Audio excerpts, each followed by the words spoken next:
2024. ఈరోజు దేవుడు మనకు చేస్తున్న వాగ్దానం ఏమిటనగా లూకాసు వార్త 1వ అధ్యాయం 50వ వచనం. ఆయనకు భయపడు వారి మీద ఆయన కనికరము తరతరములకు ఉండును. ఆమెన్.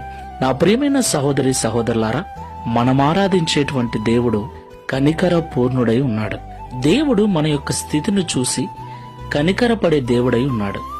మన లేమిని, మన బాధను, మన అనారోగ్య పరిస్థితిని, మన యొక్క దీన స్థితిని చూసి దేవుడు కనికరపడేవాడై ఉన్నాడు.